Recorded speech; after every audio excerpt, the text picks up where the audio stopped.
तो हम लोग पढ़ रहे थे किसके बारे में?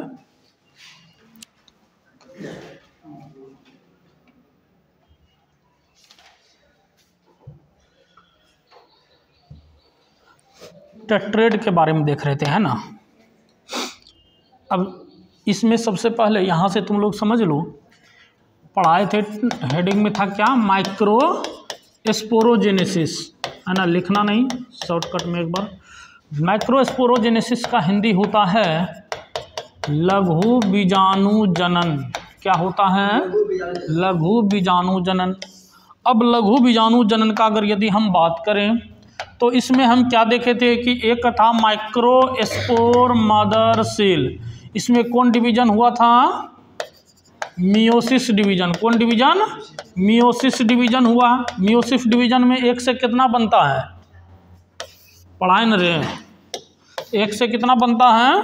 4 बनता है। अब 4 बना तो चारों क्या हो गया कि चारों जो है स्टार्टिंग में एक साथ था और इसके ऊपर एक लेयर बना। इस लेयर का नाम है केलोज लेयर। कौन लेयर है? केलोज लेयर। तुम लोग वीडियो देख लेना, सारा चीज़ समझ में आ जाएगा A to Z। अब केलोज लेयर है तो ये केलोज लेयर को तोड़ता है कौन? बताओगे? कल बताए न रे, केलोज एंजाइम। अब जब तक ये चारों एक साथ रहेगा, ये चारों जब तक एक साथ रहेगा, इसका नाम रहेगा माइक्रोस्पोर। क्या नाम रहेगा? माइक्रोस्पोर। यानी ये चारों एक साथ रहेगा तो इसको कहेंगे टेट्रेड, लेकिन इसके प्रत्येक इस सेल को, ये चारों सेल को कहेंगे क्या? माइक्रोस्पोर। समझ गए? अब जो है ये केलोज लेयर के अंदर जब चारों एक साथ रहेगा तो इस संरचना को क्या कहेंगे हम लोग? टेट्रेड। और इसके अंदर जो चारों सेल बना इसको क्या कहेंगे? माइक्रोस्पोर। एक निश्चित अवधि के बाद, एक निश्चित समय के बाद ये लेयर टूटेगा और टूटने के बाद तो ये लेयर किसके द्वारा टूटेगा? केलोज एंजाइम के द्वारा। किसके द्वारा? केलोज एंजाइम। पढ़ाए हैं केलोज एंजाइम का निर्माण कहाँ पे होता है? केलोज एंजाइम का निर्माण कहाँ होता है? लिखा है ना, कहाँ होता है बताओ? इसका निर्माण कौन करता है? इसका निर्माण करता है कौन? बताओ कौन करता है? टेपेटम। कौन करता है? टेपेटम। ये टेपेटम से इसका निर्माण होता है और ये तोड़ दिया। तोड़ने के बाद चारों क्या हो जाएगा? स्वतंत्र हो जाएगा। जैसे चारों स्वतंत्र हुआ, इसका नाम बदल के हो गया पोलन ग्रेन। क्या नाम हो गया इसका? Pollen grain. जब तक चारों एक साथ है, केलोज लेयर के अंदर है ना, केलोज लेयर के अंदर है, तब तक इसका नाम है माइक्रोस्पोर। चारों एक साथ है तो कहेंगे टेट्रेड। अब जो है ये केलोज एंजाइम जैसे इसको तोड़ा, चारों स्वतंत्र हुआ, नाम बदल के हो गया। क्या समझ में आ गया? माइक्रोस्पोर और पोलन ग्रेन में क्या अंतर है? ये हो गया। अब देखो ये जो टेट्रेड बनता है इसका प्रकार बताए थे कल कि एक जो है कह सकते हैं इस टाइप से इसका विभाजन हो सकता है ना, इस टाइप से विभाजन हो सकता है। एक इसमें 4 हो गया। उसके बाद एक हो सकता है इस टाइप से, एक इस टाइप से विभाजन हो सकता है ना। बताओ। और एक किस टाइप का? एक देखे हम लोग लीनियर ऐसे। एक हो गया टी शेप्ड, है ना। इसका नाम क्या बताए थे रे? आइसोबाइलेटरल। इसका नाम टेट्राहेड्रल। इसका नाम लीनियर। इसका नाम टी शेप्ड। समझ गए? तो इस तरह से हो गया। उसके बाद अब देखो, जनरली हम लोग जानते हैं कि एक से कै गो बनता है? 4। अब क्या है कि सब चीज़ों में अपवाद होता है ना। अब भारत में इतने लोग रह रहे हैं तो सब जो है सो सही नहीं है, सब सभ्य नहीं है। अब साइप्रेसी फैमिली का जो प्लांट है, साइप्रेसी फैमिली का जो प्लांट है, इस कुल का जो प्लांट है, अब इसमें क्या होता है? 1 से 4 तो बनेगा, 1 से 4 बनेगा, लेकिन 3 इसका नालायक निकल जाएगा। फनफनल कै गो होगा? केवल 1। क्वेश्चन पूछता है सैपरेसी कुल में 1 से कितना बनता है 4, जिसमें फनफनल कितना होता है 1। एक होता है कैस्क्वेटा रिफ्लेक्सा, कल बताए हैं कैस्क्वेटा रिफ्लेक्सा। कैस्क्वेटा रिफ्लेक्सा में क्या होता है कि इसमें ये कह रहा है कि अब जो है सब तो 1 से 4 बनेबे करता है, हमको कुछ अलग करना चाहिए, तो 1 से ये क्या करता है 4 से अधिक बनाता है। कितना बनाता है 4 से अधिक बनाता है, ये 4 से अधिक बनाता है। मतलब हम लोग जनरली क्या जानते हैं कि 1 से 4 बनता है, लेकिन ये क्या कर रहा है 1 से 4 से अधिक बना रहा है 1 से। उसके बाद एक होता है कंपाउंड पोलन ग्रेन। क्या होता है कंपाउंड पोलन ग्रेन। अब कंपाउंड पोलन ग्रेन किसको कहा जाता है ये भी जान लेते हैं हम लोग। क्या देखें 1 से कितना बना, अब 4 बना, तो चारों जो है एक लेयर के अंदर था जिसका नाम था कौन लेयर, केलोज लेयर। कौन लेयर, केलोज लेयर। अब जब ये चारों था तो एक साथ इस चारों को एक साथ हम क्या कहेंगे टेट्रेड। लेकिन इसके अंदर ये चारों सेल है, इस सेल का नाम क्या है बताओ, माइक्रोस्पोर, लघु बीजाणु। क्या नाम है लघु बीजाणु यानी माइक्रोस्पोर। अब देखो ये 4 बनाया तो एक निश्चित अवधि के बाद तो ये लेयर टूट गया ना, लेयर टूटा तो चारों बाहर चला गया। लेकिन ये क्या बोल रहा है कि हम जो है 4 बने तो चारों एक के साथ रहेंगे सब दिन के लिए, अलग कभी नहीं होंगे। यानी बताए थे कल कि ये टेट्रेड बनने के बाद इसका जो माइक्रोस्पोर है वो सेपरेट नहीं होता है, एक ही जगह रह जाता है, तो इसको हम क्या कहेंगे कंपाउंड पोलन ग्रेन। अब क्या है कि एक तो ये रह गया, फिर एक होता है मेसूले। क्या होता है मेसूले। अब जो है ये चारों कंपाउंड पोलन ग्रेन है, ये चारों बोला हम एक के साथ रहेंगे, ठीक है रहो। अब चारों जब एक साथ रहा तो रहने लगा, तो रहते रहते सब में जो है सो है ना एक दूसरे में और प्यार बढ़ गया, सब एक दूसरे के प्रति और अट्रैक्ट हो गया। अट्रैक्ट होने के बाद क्या हुआ कि ये सब मिल करके एक यूनिट बना लिया, एक संरचना बना लिया, एक इकाई बना लिया संगठित होकर के।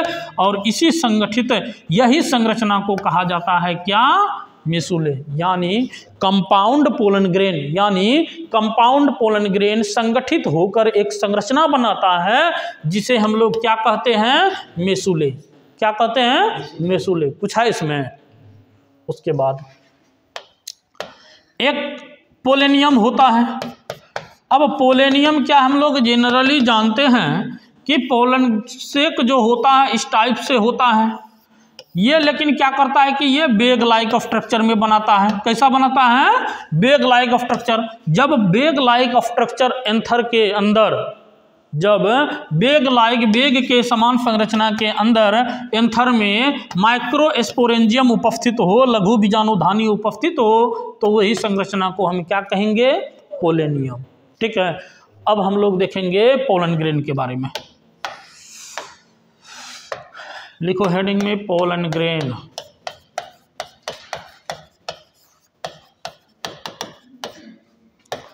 पराग कण।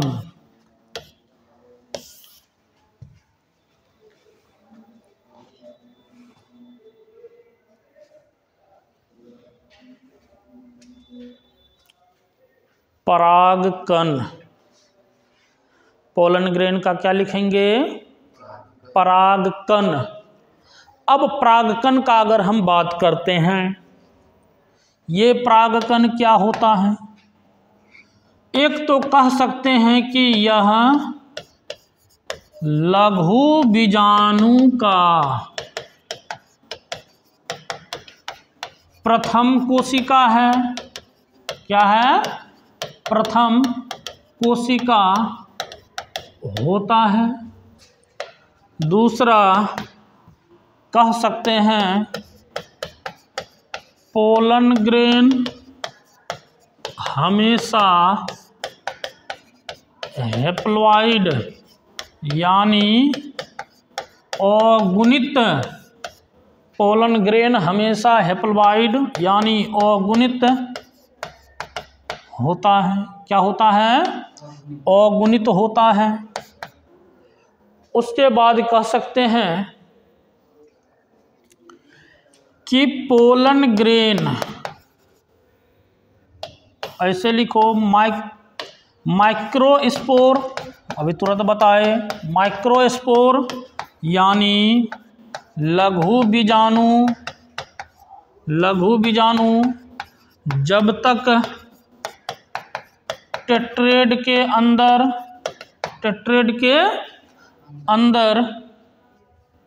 या टेट्रेड के रूप में हो,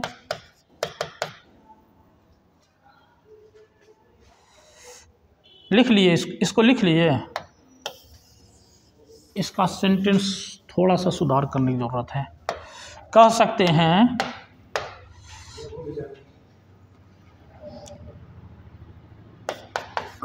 टेट्रेड के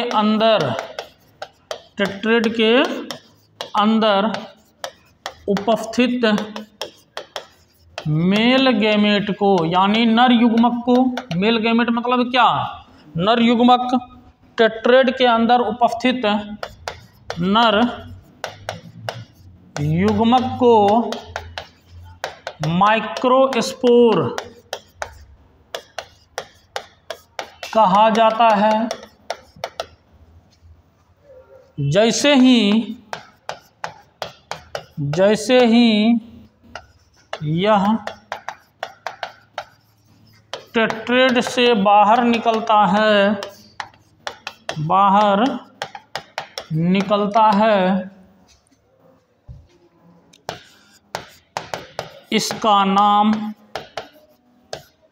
इसका नाम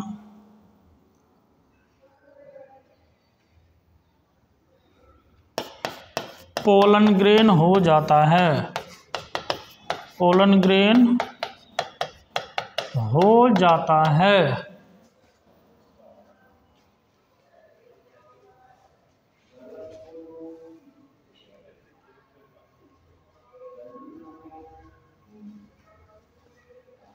अब कह सकते हैं इसका साइज अधिकतम 25 माइक्रोमीटर तक होता है। इसका साइज अधिकतम 25 माइक्रोमीटर तक होता है।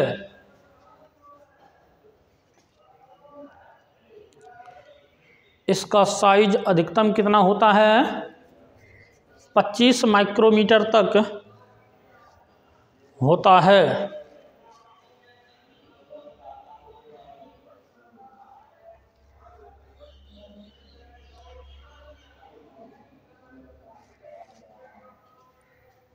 इसका साइज अधिकतम 25 माइक्रोमीटर तक होता है।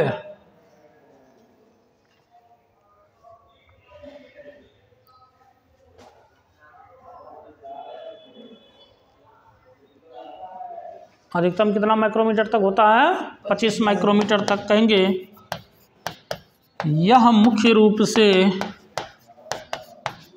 2 परतों से आवृत होता है। 2 परतों से आवृत होता है। यह मुख्य रूप से कितने परतों से आवृत होता है? 2 परतों से। अब देखो इसका संरचना कैसा होता है।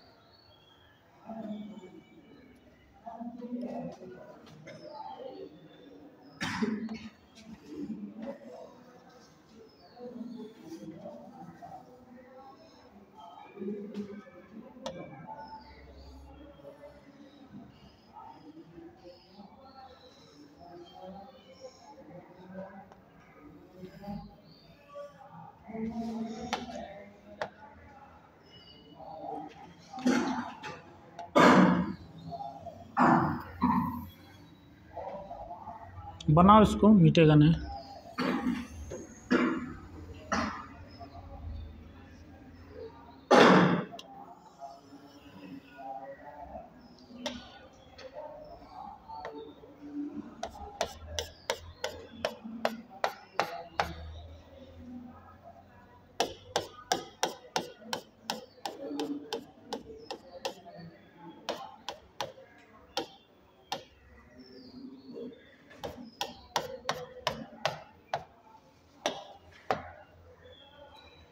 इसको कहते हैं इग्जाइन और इसको कहते हैं इंटाइन। और एक हो गया इग्जाइन और दूसरा हो गया इंटाइन। उसके बाद इसको कहते हैं जर्मपोर, जर्मपोर। और इसके अंदर फाइटोप्लाज्म, न्यूक्लियर मटेरियल वगैरह सब भरा होता है।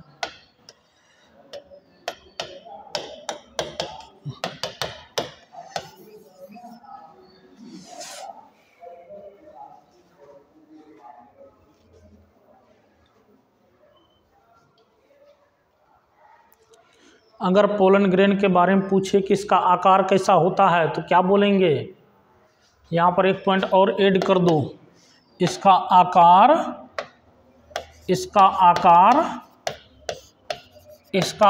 कैसा होता है? बताओ। गोलाकार होता है। कैसा होता है? गोलाकार होता है। ऐड कर देंगे, इसका आकार गोलाकार होता है या यह गोलाकार होता है।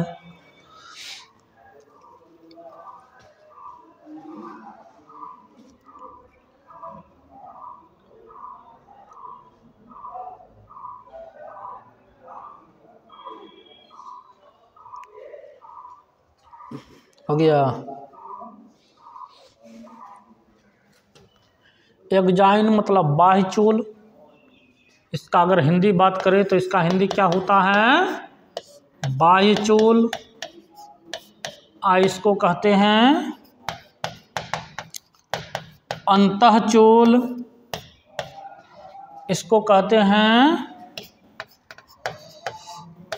जनन छिद्र। क्या कहते हैं? जनन छिद्र।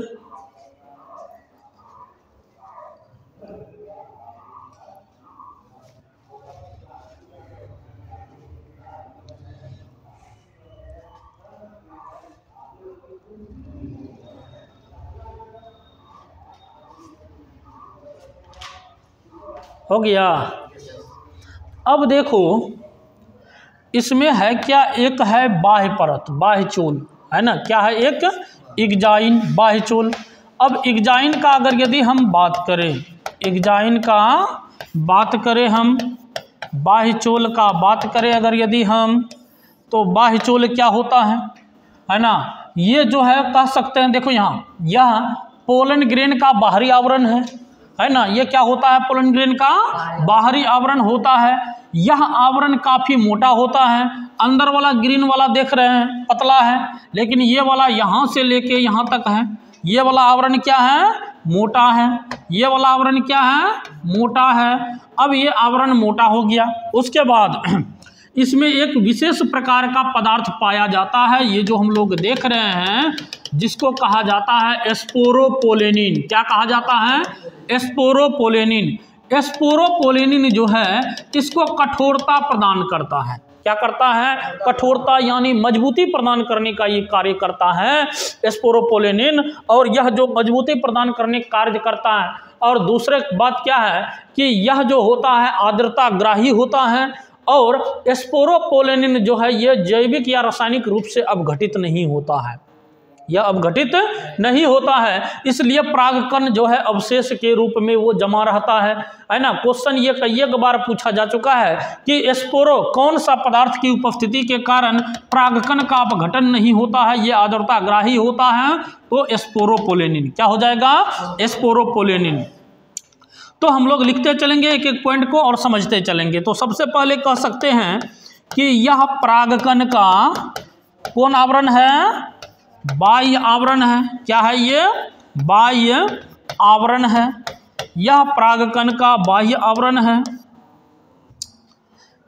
बाह्य आवरण, यह परागकण का बाह्य आवरण होता है। दूसरा कह सकते हैं कि यह आवरण काफ़ी मोटा होता है। यह आवरण काफ़ी मोटा होता है। यह आवरण काफ़ी मोटा होता है। क्या समझने में दिक्कत नहीं हो रहा है है ना, ये आवरण काफी मोटा होता है। उसके बाद कह सकते हैं कि इस आवरण का गुण, इस आवरण का प्रकृति आर्द्रता ग्राही होता है। क्या होता है? आर्द्रता ग्राही होता है। अब कह सकते हैं इसमें स्पोरोपोलेनिन प्रेजेंट होता है। क्या प्रेजेंट होता है? इसमें स्पोरोपोलेनिन प्रेजेंट होता है। स्पोरोपोलेनिन प्रेजेंट होता है। अब अगर स्पोरोपोलेनिन का हम बात करें, देखो अगर हम ये स्पोरोपोलेनिन का बात करते हैं तो ये स्पोरोपोलेनिन क्या करता है? यह आवरण को कठोरता, यानी कह सकते हैं क्या, मजबूती प्रदान करता है। इसकी उपस्थिति के कारण, किसकी उपस्थिति के कारण? स्पोरोपोलेनिन की उपस्थिति के कारण, स्पोरोपोलेनिन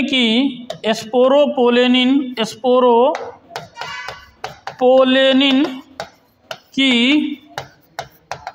उपस्थिति के कारण परागकण का जैविक अथवा रासायनिक रूप से, अथवा यहाँ नहीं कह सकते हैं, तथा कर सकते हैं, जैविक तथा रासायनिक रूप से अपघटन नहीं होता है। अपघटन नहीं होता है। अपघटन नहीं होता है। जैविक तथा रासायनिक रूप से अपघटन नहीं होता है। अपघटन नहीं होता है। और क्या खासियत है इसमें कि जिस जगह, देखो यहाँ पर एक चीज और समझ लो। अब क्या है कि यहाँ पर देखो, जिस जगह पे ये प्रेजेंट नहीं है, जिस जगह पर ये वाला भाग प्रेजेंट नहीं है, उसी जगह पर क्या प्रेजेंट है? उसी जगह पर क्या प्रेजेंट है? जर्मपोर। मतलब कह सकते हैं जिस जगह पर अब स्पोरोपोलेनिन अनुपस्थित होता है, उसी जगह पर क्या प्रेजेंट होता है? जर्मपोर। क्या प्रेजेंट होता है? जर्मपोर। अब देखो ये जर्मपोर है। अब यह जर्मपोर उपस्थित होता है। और क्या है कि ये पोलन ग्रेन के ऊपर यहाँ पर तेलीय आवरण पाया जाता है, ऑयली पाया जाता, ऑयली आवरण पाया जाता है। अब ये आवरण जो इसके ऊपर पाया जाता है, इस आवरण को कहा जाता है पोलेन कीट। क्या कहा जाता है? पोलेन कीट। अब यह पोलेन कीट के बारे में क्या कहें तो यह जो है परागकण के ऊपर तेलीय आवरण के रूप में होता है पोलेन कीट। दूसरा ये कह सकते हैं कि पोलेन कीट का अगर कार्य पूछे, अब जो है ये परागकण के बाहरी आवरण को चिपचिपा बना के रखता है। अब तेल लगा देंगे कोई चीज़ में तो क्या होगा, वो थोड़ा है ना चिपचिपा रहेगा, कोई भी चीज़ आसानी से चिपक जाएगा। इसके कारण क्या होता है, ये पोलेन कीट की उपस्थिति के कारण अब जो है सो है ना, यह कोई कीट वगैरह इसके पास आया तो उसका शरीर में आसानी से चिपक जाता है। उसका शरीर में चिपक गया, फिर वो कीट जाके दूसरा पुष्प का या उसी प्रजाति के कोई पुष्प के स्टिग्मा पर बैठा, वो कीट जैसे बैठा तो उसका निचला हिस्सा में क्या लगा हुआ है? Pollen grain. अब जो है ये पोलन कीट के कारण वो आसानी से उसमें जाके चिपक जाता है। तो चिपकाने का कार्य कौन करता है? पोलन कीट। कौन करता है? पोलन कीट। तो ये चीज है। तो बोल सकते हैं जहां स्पोरोपोलेनिन अनुपस्थित होता है उसी जगह पर क्या प्रेजेंट होता है? जर्मपोर। क्या प्रेजेंट होता है? जर्मपोर। तो यहां पर हम लोग लिख सकते हैं बाह्य चोल में, है ना, बाह्य चोल में जहां स्पोरोपोलेनिन, अब बताओ पोलेन कीट का निर्माण कहां से होता है रे? पढ़ाए हैं। बाह्य चोल में जहां स्पोरोपोलेनिन अब्सेंट होता है। स्पोरोपोलेनिन अब्सेंट होता है वहाँ जनन छिद्र यानी जर्मपोर, वहाँ जर्मपोर पाया जाता है। क्या पाया जाता है? जर्मपोर पाया जाता है।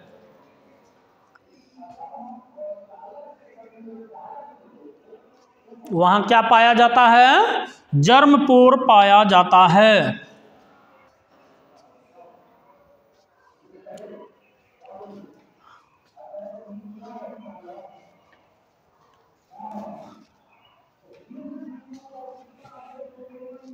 कर लिए नोट।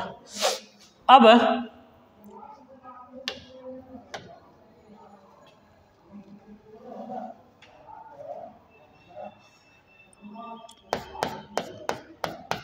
हम लोग देखेंगे इंटाइन, अंतःचूल। क्या देखेंगे? अंतःचूल। इंटाइन का हिंदी होता है अंतःचूल।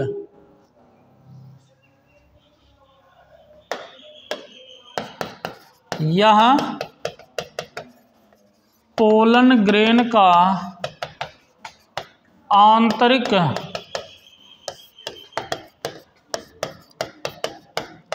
अस्तर होता है। यह पोलन ग्रेन का क्या होता है? आंतरिक अस्तर होता है। यह अस्तर काफी पतला होता है।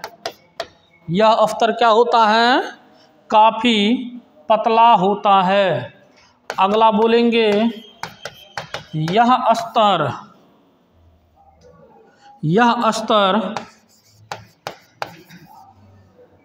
जर्मपोर का निर्माण करता है। यह अस्तर किसका निर्माण करता है? जर्मपोर का निर्माण करता है। यह अस्तर जर्मपोर का निर्माण करता है।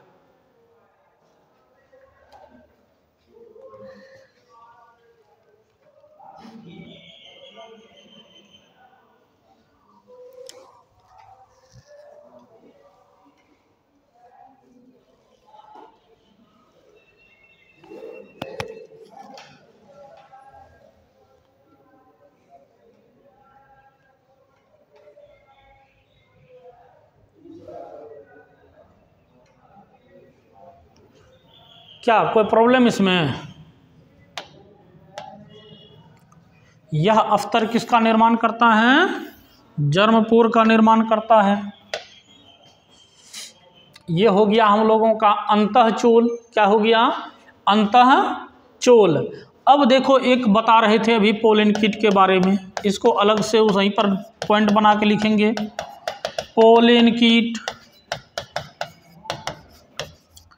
पोलन कीट कहेंगे, सबसे पहले कह सकते हैं इसका निर्माण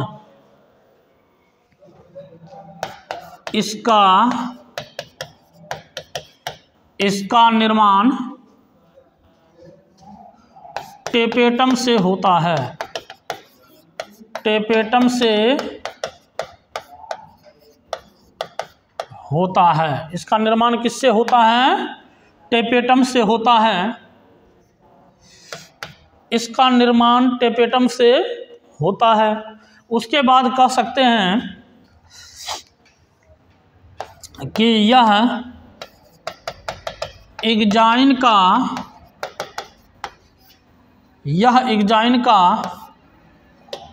या कह सकते हैं कि इग्जाइन के ऊपर तेलीय आवरण के रूप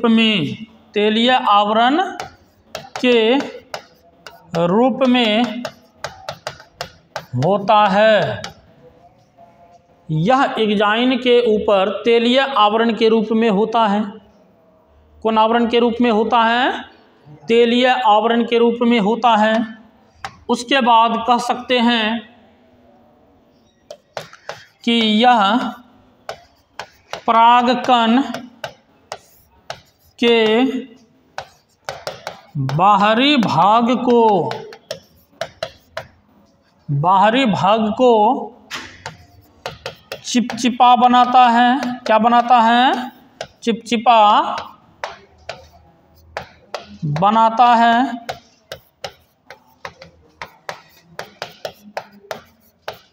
जिसके कारण चिपचिपा बनाता है, जिसके कारण कीटों के शरीर में परागकण आसानी से चिपक जाता है और पोलिनेशन में सहायक होता है। और पोलिनेशन की क्रिया में सहायक होता है।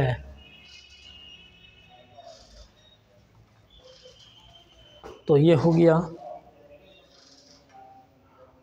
और एक क्लास इसमें होगा ही, लिख लिए इसको।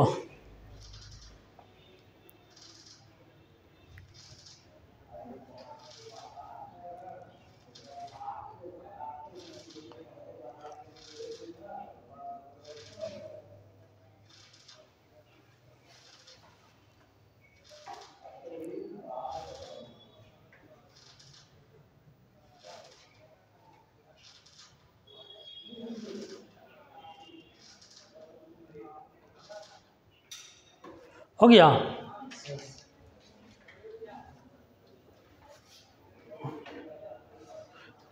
क्या देखें इसमें हम लोग पोलन ग्रेन के बारे में देखें तो पोलन ग्रेन का अगर यदि हम बात करें, पोलन ग्रेन का बात करें तो यह लघु बीजाणु का प्रथम सेल है ना। अब यह गैमेटोफाइट का भी प्रथम सेल कह सकते हैं। और यह हमेशा कौन अवस्था में रहेगा? अगुणित अवस्था में, हेप्लॉइड अवस्था में। गैमेट किसी का भी हो, कौन अवस्था में रहेगा? हमेशा हेप्लॉइड, अगुणित। अब क्या है कि टेट्रेड के अंदर जब तक मेल गैमेट रहता है प्लांट का, उसको हम क्या कहते हैं? माइक्रोस्पोर। और जैसे यह टेट्रेड से बाहर निकला तो इसका नाम क्या हो जाएगा? Pollen grain. क्या हो जाएगा? Pollen grain. और इसका मैक्सिमम साइज जो होता है वो कितना होता है? 25 माइक्रोमीटर। अब इसका आकार देखें तो कैसा होता है? गोलाकार। यह कितने परतों का बना होता है? 2 परतों का। अब जो है सो बाहरी परत को एग्जाइन, आंतरिक परत को इंटाइन कहा जाता है। अब देखो क्या है कि बाहरी परत जो है एग्जाइन, यह तो बाहरी परत हो गया। दूसरा बोले कि यह काफी मोटा लेयर है। उसके बाद तीसरा बोले कि इसमें क्या पाया जाता है, तो कह सकते हैं कि इसमें पाया जाता है स्पोरोपोलेनिन। क्या पाया जाता है? स्पोरोपोलेनिन पाया जाता है। और इसी की उपस्थिति के कारण यह काफ़ी कठोर होता है, काफ़ी मजबूत होता है। इसका जैविक और रासायनिक रूप से घटक मतलब अपघटन नहीं हो सकता है। क्या कोई प्रॉब्लम इसमें? ये हो गया। यह जो इसको प्रोटेक्शन देने का कार्य करता है। उसके बाद है क्या कि जिस जगह पर यह अब्सेंट होता है उस जगह पर एक संरचना पाया जाता है, उसको क्या कहते हैं? जर्मपोर। क्या कहते हैं? जर्मपोर। तो ये हो गया, इसके अंदर ये जर्मपोर हो गया। और यह जर्मपोर का निर्माण जो होता है वो इंटाइन से होता है। किससे होता है? इंटाइन। यह पतली आवरण है, यह आंतरिक आवरण है, और इसी से जर्मपोर का निर्माण होता है। और इसके अंदर क्या भरा होता है? साइटोप्लाज्म भरा होता है। क्या भरा होता है? साइटोप्लाज्म। और इसी के अंदर जो है सो जेनेटिक मटेरियल होता है। क्या प्रेजेंट होता है? Genetic material. तो उसी को बताए कि इसका आवरण जो है बाह्य आवरण है ना, बाह्य आवरण को एग्जाइन कहते हैं। इसका आवरण काफी मोटा होता है। यह प्रकृति का आर्द्रता ग्राही होता है।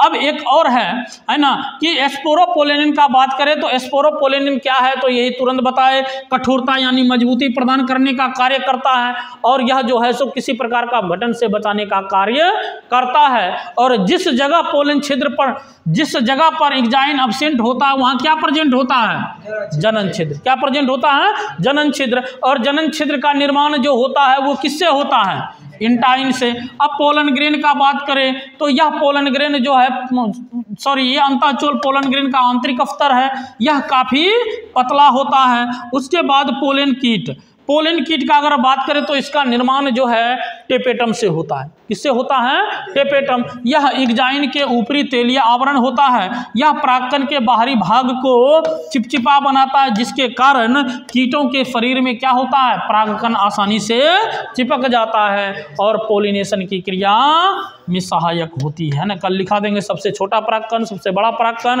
है ना। परागकण का क्या कार्य है, इसका उत्पाद क्या होता है, इससे क्या क्या क्षति होती है।